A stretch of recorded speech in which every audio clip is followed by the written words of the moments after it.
episode of T Watches a Scary Movie. My name is T, and of course, we're talking scary movies. I appreciate you tuning in for another brand new episode. Remember, new episodes go up every Wednesday night, 8 p.m. Mountain Standard Time on the audio version only and all your favorite podcasting platforms. Just search TWASM or T Watches a Scary Movie. And if you want to see the video version, make sure you get subscribed to the YouTube page, which is youtube.com/C/Theron Reynolds Scary Movie. That goes up at 8:30 p.m. Mountain Standard Time. But the easiest way for you to get notifications of both is to subscribe to the link tree, which is linktr.ee/T Scary Movie. That'll link you to the YouTube page. Some of the audio versions, it'll link you to my TikTok. It'll link you to my Letterboxd where you can find my written reviews. That's going to be the best place to get all the notifications when new videos and new pods are going up for you. So, what do we have to talk about today? Apparently it's March 8th and we're doing a little giveaway today. I have the limited edition Ghostface popcorn bucket and the Ghostface plushie here to give out to two winners tonight. I have painstakingly taken the time to add in all the people who have subscribed to my TikTok and who liked the video for the giveaway, as well as the people who have subscribed to my YouTube page, the people who commented on the Time Crimes review, those of y'all that have shared the videos across social media.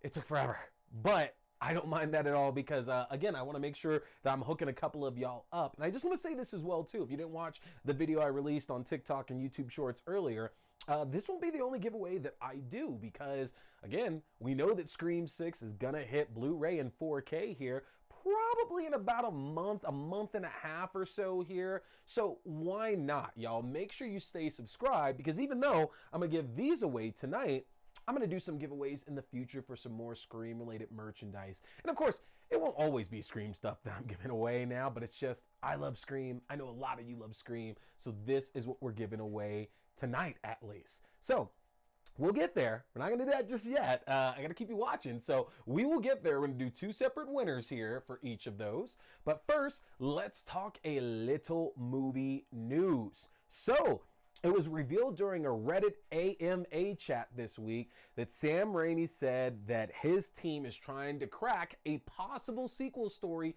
to Drag Me to Hell. I don't know about the rest of y'all, but if you have seen that 2009 fantastic scary movie about this girl who gets cursed by a Romani woman who has shamed herself for not being able to hold on to her home, and our lead character, Christine, has 3 days before a demon from the underworld will drag her back to hell to suffer for all eternity. It's a fantastic film. It's got chills in it. It's funny. Great cast in that. And it came out a while back at this point. And for a while, Sam Raimi had said there was no chance of a sequel because the ending of it is pretty definitive, honestly. Matter of fact, it's funny because just a few days ago, folks on Twitter were talking about it, and I was like, man, I love that ending to Drag Me to Hell. Like, it still absolutely chills me because we probably should have expected the ending that happened, and I think we all just kind of looked past it, what was on the poster, what the name of the movie is, and we're over the 10-year rule, so spoilers, but I think we all kind of ignored what was going to end up happening in this movie. And then when it's delivered, it's like, oh my God, this is absolutely insane. One of my favorites. I'm loving the idea of getting a sequel to this film. Now, I have ideas. And of course, those don't amount to anything at all. But I do think that we probably don't want to put too much of a focus on Alison Lohman's Christine character. It's probably best to move away from her. Like, I do think that we absolutely should, or could and should, bring back Dilip Rao's character, Ram Joss, the fortune teller, who Christine goes and visits and then tries to help her get connected with Sean Sandima to try to get rid of this curse. I think it'd be great to see him return. I think that bringing back Justin Long's Clay would make a lot of sense as well, too. And it's funny, I actually had an interaction today with Dilip Rao discussing this here because the idea I had was that this time you focus it on a group rather than a singular person, and this group gets into some trouble, they end up getting cursed, and then the movie is about each of the members in this group kind of passing the curse back and forth to each other. Because if you remember from the first film, it was told that Christine can pass the curse on to someone else. Ultimately ends up failing her because she doesn't do her due diligence. But I think that would be interesting to kind of make it a little bit more sinister with members of like this group, these young adults trying to pass it back and forth to each other and being assholes to each other and figuring out who ultimately ends with the cursed item by the end of the film. I also think there's money in the fact that if we capitalize on the fact that Justin Long has been playing all these like kind of villainous characters in a lot of horror films lately, we go with that. And we allow Justin Long's character to kind of be this bad guy that's trying to do whatever he can to sacrifice somebody else to somehow get Christine out from hell. I think that would be super cool as well too. But I'm interested in what y'all think. Did you like Drag Me to Hell? Where do you think a sequel should go for this? Because this is not a confirmation by any means that Sam Raimi is going to do it, but he did say his team is at least looking for good ideas. So tell me in the comments section what you thought about Drag Me to Hell. As well, let me know where you think that a sequel should go.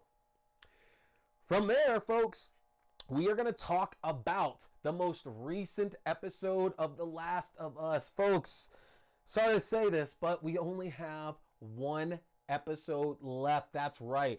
Episode 8 aired this past Sunday, March 5th, called When We Are in Need. And if you recall, in the previous episode, Ellie was trying to take care of Joel, who has been gravely injured in the attack at the school back in Colorado, and she's managed to sew his wound up, but we discover that Joel's wound is infected and Ellie is in bad need of something to take care of him. So we know that she's considering that she's not really considering leaving Joel behind. She's going to try to find whatever she can to take care of him.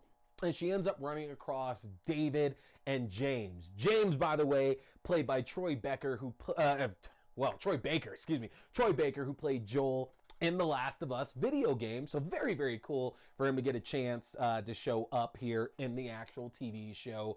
And she ends up shooting a deer down and comes across James and David, who she wants to make a trade of, hey, take half the deer, and in return, you bring me medicine for Joel. She's being very careful about exposing that it's just the two of them because, again, we're in this world where they've been through so much already. You don't know who you can trust, and you don't share all that information with people that you don't trust either. And it's interesting because if you played the game, you know for a fact that David is not a good person. He's not a good person at all. But in the game, looking at his appearance, I feel that it's more obvious this is not going to work out for the best for Ellie. This is not a person that she really wants to be around. And Scott Shepherd, who plays David here in the TV show, has a softer look to him. He has a nicer look to him. He's been in a lot of stuff, honestly, that some of y'all might have seen. He was in the last Jason Bourne movie, which is Jason Bourne. Yeah, he was literally in Jason Bourne. He was in the last X-Men movie, Dark Phoenix. He was in Side Effects. He's been in Bridge of Spies. So he's been in a few things here that we might know him from. But he typically plays, I think he's in True Detective too, wasn't he? But he's a very like nice looking person, and we see David around his community and the way he kind of runs it. And while we can definitely tell there's something sinister there's something lurking beneath the surface, he also seems to genuinely care about the health and the safety of these people that are around him. We don't know if it's fear. We don't know if it's something to where he's made sure to provide, so they're really relying on him, and therefore they're not really trying to push against him. But we do see as well that as the episode goes on, that there are cracks in, maybe not a facade, but there's for sure cracks in David's personality, and he's not necessarily the nice guy that he makes himself out to be, which puts him in direct contention with Ellie, as we find out that David does know that Ellie and Joel were the ones who killed this person back at the university that stabbed Joel, and then that was a part of David's group. So there's gonna be trouble. And the tension just gets ramped up in the remainder of this episode as Ellie and David are facing off. And it's one of those times to where, man, you keep getting flashbacks to the video game. And I laughed because I just beat the game again for like the 4th or 5th time a few weeks ago. And I always die so many times in this boss battle against David. It's so long and drawn out, and it's right to the point here in the TV show. It's bloody, it's gruesome the way this fight goes, and Ellie absolutely loses it. And we've seen both her and Joel have to live more of a reserved nature as they've made their way through the world trying to get to Utah and get to this hospital where the Fireflies are ultimately going to end up being at. But we haven't just seen both of them just come completely unhinged. We know Joel has done some terrible things. And we know Ellie, like she's killed a few infected, and she saved Joel's life, but she hasn't had to do anything like extremely bad as of yet. So seeing Joel recovering a bit and doing just some absolutely dastardly shit as a way to find Ellie and get to her before he knows something terrible is going to happen, and seeing Ellie just completely fear-stricken of what could happen to her and the way that she just unleashes that upon David. It is one of the best episodes of an already amazing season, and Bella Ramsey just continues to do this absolute amazing job in the role of Ellie, and the tender moment between Pedro Pascal and Bella Ramsey towards the end of this episode is just so earned and so beautiful that the walls have finally been broken completely down at this point, and we can see truly how much Joel cares for Ellie, how much Ellie just like she needs Joel, she loves Joel, and it's heartbreaking. It's so heartbreaking to see this terrible occurrence just have to push them together even more. It's beautiful that we finally are getting this bond, but it sucks that it's out of such terrible circumstance. This has been a fantastic season. I'm so sad that we only have one episode left. And I'm even sadder because it's kind of like Game of Thrones Westworld waiting style, to where there's more than a decent chance we are not getting season 2 of this until 2025. And like it might be early 2025, but it's gonna be a bit most likely, y'all. And that sucks. Mainly because if you played the second game, I don't know if you're like me, but you just want to get right to it. Not going to spoil anything about what happens in the second game, but you really just want to jump right into things here and get to it. And it'll be interesting because obviously Bella Ramsey is, I believe, 19. I believe she's 19 years old, and obviously she's playing Ellie as a lot younger. In the second game, Ellie obviously is older than what she is at that point, so it's kind of like then Bella Ramsey can just not play herself, but play just like her actual age. And I think that's fantastic because we're going to get to see Ellie really mature in this second season, and also see a lot of growth from Joel as well too. And some of the stuff that's coming up is just going to be amazing. And I just want it so bad. I want it so bad. This must be how Game of Thrones people, and I know it's easy because those two are in Game of Thrones, but this really must be how Game of Thrones people who are reading the book or books or whatever were feeling between each of the earlier seasons. And I know it eventually went off the rails and not matching up what's happening in the books and everything, but I understand now the just hellacious weight that came from waiting from one season to the next. It's gonna suck. It's gonna suck. But man, has this show been so good. I highly recommend playing the game because again, it's out on PlayStation 3, PlayStation 4, PlayStation 5, and it's coming to PC. I believe next week the first game actually hits PC, with the second game being planned for it as well too. So you have multiple opportunities to play it. I do recommend playing it to get a little bit more insight on the events of the world and everything that's going on.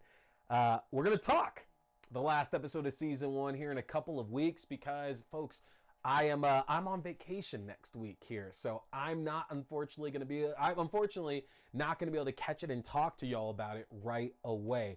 If my hotel happens to have HBO, I'm going to check it out and I might make a short video, but I won't be able to share my analysis for a couple of weeks. So hopefully we don't get any spoilers between now and then in case I don't get HBO and don't get a chance to see it. I know what's happening. I absolutely know what's happening, but I just want to see it realized. So might be a couple weeks, folks. We'll see. That's The Last of Us. We got the last episode coming up this Sunday, folks. Make sure you're checking that out. We'll be right back. Hey everybody, looking for a great way to stay up to date on horror news as well as read the best of articles on anything scary out in the world right now? Then you need to head over to the Fangoria shop and get yourself a subscription. If you go to shop.fangoria.com/AXDEW, you can use my own personalized 20% discount to save 20% off on Fangoria magazine subscriptions, as well as 20% off any other items in their fantastic shop. This is a great deal. If you've ever been wanting to get yourself a subscription, now is the time to do so. Head to shop.fangoria.com/AXDEW. Alrighty folks, so welcome back here to T Watches a Scary Movie. Let's go ahead and do one of our giveaways, and then I want to talk a little bit about my thoughts on Scream 6 because I get to go see it tomorrow night. I'm excited, I'm ready for it. I want to talk a little bit here about what I'm expecting for that. So we're going to do the giveaway for the Ghostface plushie first. So I have everybody's name in here, the multiple entries that you put in. Oh Lord, in the hundreds. Y'all, it took forever. It took forever to go through this. So, our winner, pressing it here right now, of the Ghostface plushie is Jim Hogan. Jim Hogan, you are the winner of the Ghostface plushie. Now, Jim, I'm going to double check that it's you. So if you're watching this here, you have one, well, I guess technically you have 2 weeks because I'm not going to be able to check this or update this after a few days. It's going to be out on the ocean. But Jim Hogan, you have the Ghostface plushie. If you do not claim it by the time that I am back, I'm going to go ahead and choose the next person on this list. Okay, so I'm going to redo the generator again here. And if you haven't claimed it, this is still going to be up for grabs. So, Jim Hogan, you have won yourself the Ghostface plushie. And we'll go ahead and do the Ghostface popcorn bucket here in just a moment. So, Scream 6. Scream 6 is in theaters everywhere this coming Friday, March 10th.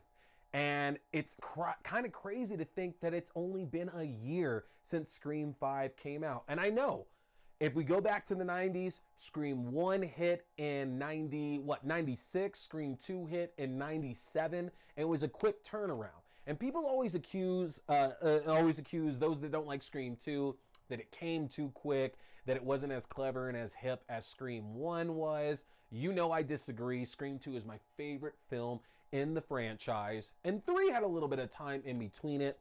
And there were some issues with it. I really enjoy Scream 3 quite a bit. I realize it's not as scary when compared to most of the other entries in there. And the 1 killer versus 2 killers is a bit on the messy side as well, too. I still really enjoy that. But we're kind of reliving history here, getting this next one so quick. And there are rumors that Scream 7 has already been greenlit and that they might start filming by the end of this year to get this out next year as well. So who knows what's going to happen at this point. But Lord, Scream 5 left off with the Carpenter sisters surviving the ordeal in Woodsboro from Ghostface. Along with a couple of their friends. Our legacy characters, Gail and Sydney, made it out.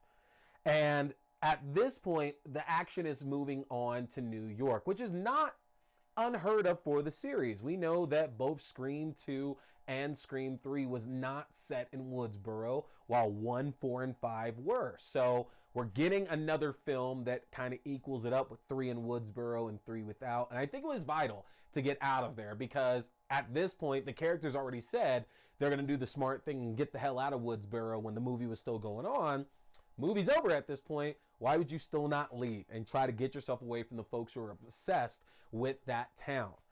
No idea what the motivations are going to be, but if we've watched the trailer, we know that Kirby is back as an FBI agent. We know that there appears to be a shrine of sorts to the previous Ghostface of the past with a lot of items highlighted from Scream 2 and Scream 3 and Scream 4 from all our different killers across this. And I do wonder, because Scream 5 paid a lot of homages to the first film. There was a lot of fan service being done to the original film. I have to imagine that Scream 6 is going to call back on one of the other films. And I'm hoping very much that's going to be Scream 2 because I'm a Scream 2 fanatic. I love Mickey. I love Mrs. Loomis. I would love nothing more for some callbacks to happen there. But I don't know if I want to see killers return at this point. You know, I don't think I'd complain about seeing legacy characters show up who are dead, but I've also been very much against the whole idea of Stu still being alive. There's the whole TV falling on his face and folks saying, oh, Stu, of course Stu is still alive. I'm not in that crowd at all. I think Matthew Lillard did a great job. We don't need to bring Stu back at all, though. And I think that it is possible to bring legacy characters back if we're talking about like some kind of new flashback sequence or their ghost or whatever you want to do with that. But I don't want to see any killers ultimately return and that says, surprise, I'm still alive. That just doesn't really gel that well with me, honestly. But I am really hoping that somehow, some way, we're getting some fan service done to Scream 2. And my theory for that, honestly, is that we know that Mrs. Loomis met Mickey in just a serial killer chat room. And we're not given much more with that. Right now, there's actually somebody who's writing novels for the movies that's going to go back and kind of add in the way they connected about it. I actually watched a YouTube video recently that was fantastic and giving their theory on how Mrs. Loomis and Mickey connected in that chat room. And I wonder, what if Mickey wasn't the only person that Mrs. Loomis was talking to? Now, I know that ends up putting a little bit more focus onto Sydney, who is, as far as I'm aware, not in this film. Neve Campbell did not come back to do this one. And even if she did, I'm staying away from spoilers. I'm not a spoiler guy, so I don't know. I heard there is a post-credit sequence in this, and who knows if Neve Campbell shows up in any of this. But the only issue here with me hoping that maybe it's like Mrs. Loomis was talking to somebody else in the chat room and maybe inspired somebody is that I worry that that might have too big of a connection as Sydney. And I'm hoping that it's just as somebody who is enamored with Mrs. Loomis or what Mickey did and maybe trying to follow in their footsteps instead, which I know sounds pretty weak sauce as a theory, but I think that'd be pretty cool to see something bringing it back to Scream 2 for sure. So we're going to find out. My reviews are going to be up pretty early about this because I'm going to go see it tomorrow night. And then my non-spoiler review is going to be out Friday afternoon. And then if all timing works out, I'm trying to get my good buddy, Mr. James G, on the show here to have a very spoiler-filled talk about all of this. I've been hitting up Mr. Eric Brady. Mr. Eric Brady has not hit me back about coming on. My good friend and former RBR host who I did a great conversation with last year going through everything Scream 5.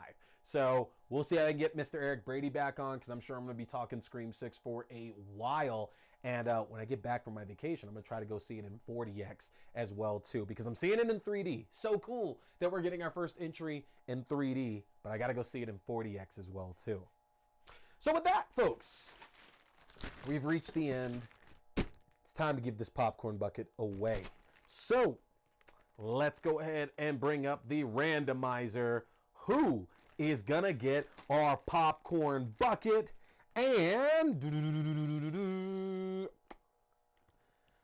Bianca Soto, you have won the Ghostface popcorn bucket. So, Jim Hogan, you have won the Ghostface plushie. Bianca Soto, you have won the Ghostface popcorn bucket. You have 2 weeks to claim these here so I can get these shipped out to you. And if you don't claim them, I have the list saved. I'm going to go right back into it and randomly pick out other winners for both of these. Now, here's the only thing for Jim Hogan, Bianca Soto. You do have to live in the United States in order to qualify to win these here. So if you don't live in the U.S., unfortunately, can't get these over to you there. So Jim Hogan, make sure to hit me up. Bianca Soto, hit me up. I'll try to reach out to you as well to get your prizes claimed.